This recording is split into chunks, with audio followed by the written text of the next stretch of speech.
Shaun of the Dead wasn't just a zombie movie, it was heartbreak with a hangover. The world ending between rounds at the pub. But behind the laughter and the lager, it was survival disguised as denial. The tea time apocalypse that started as a joke and ended as legend. The comic that brought the dead back to life, sketched in sarcasm and sleepless nights. And the sequel that never lived, teased by heroes who didn't survive their own worlds. These are 20 weird facts about Shaun of the Dead. And buried beneath the laughter and the blood, it was the hangover that started an apocalypse. A pint raised to the end, and the fools who made it look fun. Number 1. Before the blood, before the cricket bats, there was just a hangover and a PlayStation. In 1999, Simon Pegg and Edgar Wright were filming an episode of their cult sitcom, Spaced. The setup was simple. Pegg's character, Tim, stays up all night playing Resident Evil 2 after a caffeine binge, hallucinating zombies as he staggers through his flat. But when they watched the footage, something clicked. The quick cuts, the dread, the humor. It didn't feel like parody anymore. It felt like the start of something real. Wright turned to Pegg and half-joked, "What if we just made this, but for real?" That joke became prophecy. Over the next few years, the two spent long nights in cramped London flats, writing between cups of instant coffee and half-eaten takeaway boxes, building what they called a rom-zom-com, a romantic zombie comedy that wasn't mocking the genre, but worshipping it. Their secret weapon was heart. Beneath the blood and banter, they wanted a story about friendship, failure, and growing up when the world refuses to. The pair filled the script with references to their heroes, Dawn of the Dead, Day of the Dead, and Evil Dead, blending gore with absurdity until the tone felt completely new. When filming began, it became a full Spaced reunion. Nick Frost, Jessica Stevenson, Peter Serafinowicz, familiar faces from late-night British television suddenly standing in the apocalypse they'd once imagined on VHS. The energy on set was chaos and camaraderie, the feeling of old friends making something impossible with nothing but caffeine, sarcasm, and belief. What started as one joke about a hangover turned into a film that reanimated an entire genre. Shaun of the Dead wasn't born from Hollywood. It was born from insomnia, laughter, and two men who refused to wait for permission to raise the dead. Number 2. When Shaun of the Dead was finally complete, Edgar Wright sent a private copy to the man who had invented the modern zombie, George A. Romero himself. The horror legend screened it alone in a small Florida theater, just him and a security guard surrounded by silence. By the time the credits rolled, Romero was grinning. He called Wright and Simon Pegg that same night with one simple review: "I loved it, but next time, add more blood." It was the ultimate blessing, the godfather of the undead welcoming their parody into the family. Months later, Romero went a step further, casting Pegg and Wright as zombies in Land of the Dead. Even the tiniest details in Shaun paid tribute. The restaurant Fulci's, a wink to Italian gore master Lucio Fulci, and the reverent tone beneath the chaos. What began as two fans joking about apocalypse had now been knighted by the very man who started it. Proof that Shaun of the Dead didn't just mock the classics, it joined them. Number 3. In the Winchester's most chaotic moment, Shaun, Liz, and Ed take turns beating a zombie with pool cues. Every hit synced perfectly to Queen's "Don't Stop Me Now." Wright choreographed it like a music video, editing each swing, crash, and scream to Freddie Mercury's rhythm. The absurd harmony turned carnage into choreography. The scene exploded. Fans replayed it, critics dissected it, and radio stations brought the song back from the dead. Decades after its release, Queen's anthem was topping charts again, thanks to a pub brawl, a jukebox, and a zombie who couldn't keep time. Number 4. For most of Shaun of the Dead, death was a punchline, until Barbara's final moment. When Shaun's mother is bitten and turns, the jokes vanish. The warmth of the pub fades into silence, and suddenly, the comedy about zombies becomes a story about grief. Simon Pegg later revealed he imagined it was his real mother dying in his arms to find the emotion for the scene. The result was so raw that when director Edgar Wright called cut, no one spoke. Pegg and Nick Frost were in tears, the crew frozen behind the cameras. The laughter that had carried the film stopped cold, replaced by something painfully human. In that moment, the movie proved it wasn't just mocking horror, it was honoring it. Behind the blood and banter, the apocalypse finally felt real. Number 5. When funding ran dry, Shaun of the Dead was on life support, so Edgar Wright turned to his people, the loyal fans from his TV show Spaced. He posted an open call online asking for volunteers to play the undead. Hundreds showed up, unpaid, freezing, and covered in latex. They spent hours moaning through the London cold, makeup cracking, teeth chattering, and still smiling between takes. Those weren't background extras. They were believers, fans who literally built the apocalypse frame by frame. The horde on screen wasn't CGI or studio polish. It was community spirit in zombie form, a handmade army keeping the movie alive. Number 6. The Winchester wasn't a set, it was real. A South London pub called the Duke of Albany, tucked away in New Cross, became the beating heart of Shaun of the Dead. Fans around the world made pilgrimages there, snapping photos outside the doors where Shaun once promised, Go to the Winchester, have a nice cold pint, and wait for all this to blow over.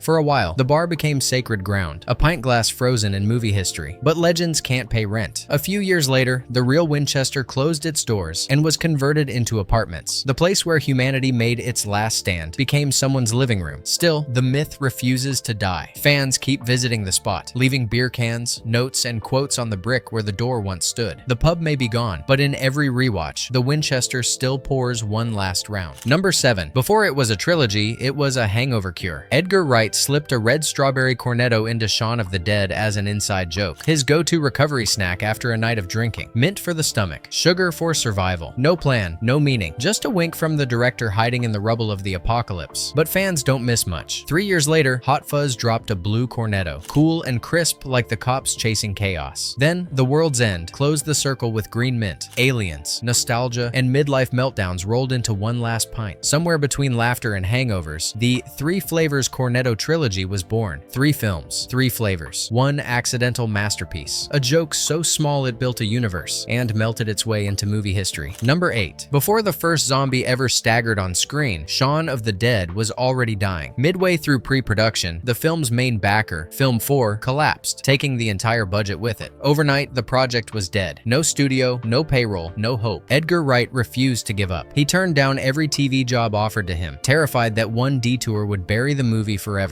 He lived off borrowed cash and late-night noodles while rewriting the script with Simon Pegg, clinging to a dream no one else believed in. Pegg even lent him money he still refuses to let Wright pay back. Months later, working title stepped in, saving the film and their sanity. By then, Wright had proven what Shaun of the Dead was really about: survival. The apocalypse didn't almost kill him, the industry did. But like Shaun himself, he kept going, pint in hand, hope intact. Number 9. Fans couldn't help but notice. The zombies in Shaun of the Dead don't sprint, they shuffle. In an era ruled by fast, rage-infected undead from 28 Days Later, Edgar Wright's Army of the Dead moved at a crawl. Some thought it was nostalgia for Romero's classics. Others called it parody. But Simon Pegg had the perfect response, because death isn't an energy drink. The choice wasn't just funny, it was poetic. Slow zombies matched Shaun's life before the outbreak. Stuck, sluggish, drifting through days at the speed of denial. The apocalypse didn't change that. It just mirrored it. Wright's undead weren't sprinting monsters. They were reminders that the real Walking Dead had been there all along, shuffling through routine, waiting for something, anything, to wake them up. Number 10. Most comedies live on chaos. Actors riffing, lines changing, energy shifting on the fly. Shaun of the Dead did the opposite. Edgar Wright and Simon Pegg treated it like architecture. Every joke, every pause, every echo of a line was written, timed, and tested before the cameras rolled. Pegg later admitted there was basically no improvising at all. That precision became the film's secret weapon. Gags looped back like clockwork. Setups paid off hours later, and even zombie attacks followed the rhythm of a song. It didn't feel written, it felt alive. Ironically, the most human moments in this zombie apocalypse came from pure structure, not spontaneity. Number 11. Before it became Shaun of the Dead, the film almost marched into history under a name that sounded more like an afternoon break than an apocalypse: Tea Time of the Dead. Edgar Wright loved the joke, a British twist on Romero's Dawn and Day of the Dead, complete with biscuits, politeness, and maybe a bit of Earl Grey between headshots. For about 5 minutes, the crew thought it was hilarious. Then they realized it made the movie sound like a sketch instead of a story. The name was scrapped, but the tone survived. That mix of horror and civility, blood and banter, became the film's DNA. When Wright and Simon Pegg finally landed on Shaun of the Dead, it wasn't just wordplay, it was identity. A title that promised chaos with a cup of tea, and an apocalypse only the British could survive by keeping calm, and ordering another pint. Number 12. Before swinging pool cues and cracking jokes at the end of the world, Nick Frost was serving fajitas in a London restaurant. He wasn't an actor, had no training, and no dreams of fame, just a sharp wit and a talent for chaos. Then he met Simon Pegg, who saw something magnetic in his offbeat humor. Their friendship turned into late nights, bad movies, and running jokes that would one day become Shaun of the Dead. Pegg wrote Frost a part in Spaced just so the world could meet him, a loud, lovable menace with a pint in hand and no filter. By the time Shaun rolled around, that same waiter was ready to lead a zombie apocalypse. Frost didn't just play Ed, he lived saved him, the slacker with heart, the fool who found courage when it mattered most. From serving tables to saving the world, he became living proof that friendship can make heroes out of anyone, even the guy bringing your nachos. Number 13. When Shaun and Ed start hurling vinyls at zombies, it looks like pure chaos. Two idiots fighting the undead with bad aim and worse taste. But behind that slapstick mayhem was one of the biggest legal headaches of the film. Every album cover had to be cleared by the artist's labels, and almost everyone said no. Bands didn't want their records associated with decapitation, even fictional ones. In the end, only a handful survived the apocalypse. New Order's Blue Monday and Sadie's Diamond Life got the green light, the only real albums flying through that backyard battlefield. The rest were fake covers, stand-ins for the classics that wouldn't sign off. What looks like random comedy was a licensing miracle, a moment of cinematic precision where every throw had to hit the beat. And just like the zombies, those two records lived to spin another day. Number 14. Shaun's plain white shirt and red tie weren't meant to become cinematic relics. They were just a cheap costume bought for a slacker apocalypse. But once Shaun of the Dead went global, that outfit turned iconic. The simple uniform, crisp white now soaked in blood, tie slightly crooked, became the symbol of an ordinary man surviving the extraordinary. Fans copied it for Halloween, conventions, even weddings. Then, history made it official. Shaun's shirt and tie were donated to Seattle's Museum of Pop Culture, displayed beside props from Alien and The Thing. The man who just wanted a pint suddenly stood among legends of horror and sci-fi. It's fitting, really, because when the apocalypse hit, Shaun didn't wear armor or a cape. He wore a work shirt, and somehow that made him immortal. Number 15. In 2004, Shaun of the Dead didn't just survive among studio giants, it devoured them. Made for barely $6 million, the film opened small but fierce, spreading like an infection across word of mouth. Against big-budget horror from America, it held its ground, sharp writing and low-budget grit trumping CGI and explosions. By the end of its run, it had earned over $39 million worldwide, multiplying its budget 6 times over, and proving that wit and heart could outgun Hollywood money. What started as a hangover joke between Simon Pegg and Edgar Wright became a cultural export, a proudly British apocalypse that made the world laugh, scream, and believe again in low-budget brilliance. In a year of sequels and remakes, one scrappy film from North London reminded the world that all you really need to save cinema is a pint and a plan. Number 16. Shaun of the Dead wasn't supposed to be taken seriously. It was a $6 million horror comedy made by two TV comedians who loved puns and pint glasses. But when it hit theaters, something strange happened. The critics didn't just laugh, they applauded. Time Magazine, Empire, and Bloody Disgusting all ranked it among the greatest horror films ever made. Even Stephen King called it a 10 on the fun meter. What began as a parody had evolved into praise. Wright and Pegg hadn't mocked the genre, they'd revitalized it, showing that horror could bleed and laugh at the same time. Every cut, every joke, every pool cue swing was crafted with love for the undead that came before. The result? A zombie movie that didn't just eat brains, it won hearts, proving that sometimes the funniest apocalypse still deserves a standing ovation. Number 17. The streets of Shaun of the Dead weren't Hollywood sets. They were real North London neighborhoods where people lived, shopped, and grabbed kebabs after work. Locals woke up to find camera crews outside their windows, Simon Pegg wandering with a cricket bat, and zombies moaning past corner stores. Most didn't realize they were extras in a movie that would outlive the decade. Years later, those same streets became pilgrimage sites. Fans still visit Shaun's shop, Liz's flat, and the path to the Winchester. Ordinary sidewalks turned into sacred ground. In a story about finding meaning in the mundane, the film's locations became proof that even suburbia can become legend. Number 18. The apocalypse didn't end when the credits rolled. It kept staggering forward in ink and paper. In 2005, IDW Publishing released a 4-issue Shaun of the Dead comic series, expanding the film's chaos frame by frame. But the story actually began years earlier, when Simon Pegg and Edgar Wright wrote a short prequel comic for 2000 AD titled There's Something About Mary. It followed the unlucky supermarket clerk from the garden scene, showing exactly how she became the first zombie to stumble into Shaun's world. For fans, it was more than an origin story. It was a love letter to their own creation. Every panel carried the same rhythm, wit, and melancholy that defined the movie. Even off-screen, Pegg and Wright kept their world alive the only way they knew how, by laughing at the apocalypse and drawing it back to life, one blood-splattered page at a time. Number 19. When Shaun's mum calls him Pickle, "Hello, Pickle," it sounds like a throwaway line, a tiny moment before the world falls apart. But that nickname wasn't written for Shaun. It was borrowed straight from Edgar Wright's childhood. His own mother used to call him Pickle, sometimes even in front of his classmates, mortifying him every time. Years later, while writing Shaun of the Dead, Wright slipped it into the script as a quiet tribute, a thread of warmth woven through the chaos. It's one of the film's softest touches, a whisper of real love inside a story about loss. boss. Amid the blood, beer, and broken glass, that single word reminds you what Shaun is really fighting for. Not survival, not glory, just the people who loved him enough to call him Pickle. Number 20. After Shaun of the Dead rose from its humble pub beginnings to global cult fame, the imitators came crawling. Filmmakers around the world tried to bottle its strange magic, the perfect blend of horror, heart, and hangover. Cuba gave us Juan of the Dead. Singapore tried Sien of the Dead. Britain even brewed up its own backyard spin, Shed of the Dead. Each one chased that same spark, the idea that laughter could survive the apocalypse. But none ever quite caught it. What Shaun had wasn't just jokes or zombies, it was friendship, real chemistry between Simon Pegg and Nick Frost, chaos rooted in sincerity. You can copy the pints, the pub, even the bloodstains, but you can't fake the bond that made the end of the world feel so alive. Bonus fact: for years, rumors whispered of a follow-up called From Dusk Till Shaun, a vampire apocalypse meant to carry on the chaos. Edgar Wright and Simon Pegg even joked about it in interviews, sketching ideas of Shaun and Ed running a bar for bloodsuckers instead of zombies. Posters were mocked up, fake scripts circulated online, and fans waited for the pint to be poured again. But Wright refused to chase perfection twice. He said the first film was lightning in a beer glass, something that couldn't and shouldn't be repeated. The sequel became an inside joke instead, immortalized years later as an Easter egg in Spider-Man: Into the Spider-Verse. In the end, From Dusk Till Shaun stayed where it belonged, undead in spirit, still waiting for the next round that will never come. At its heart, Shaun of the Dead isn't about zombies. It's about holding on to friends, to love, to laughter, even when the world's falling apart. Edgar Wright and Simon Pegg turned a pub crawl into a parable, proving that horror doesn't always need heroes. Sometimes it just needs heart. It wasn't about saving the world. It was about saving each other. One pint, one promise, one terrible plan at a time. If this one still makes you laugh, cry, or crave a trip to the Winchester, drop a comment. Tell us what beloved classic we should stumble into next. Because survival isn't just about fighting monsters. It's about finding someone who'll still share a beer with you when the credits roll.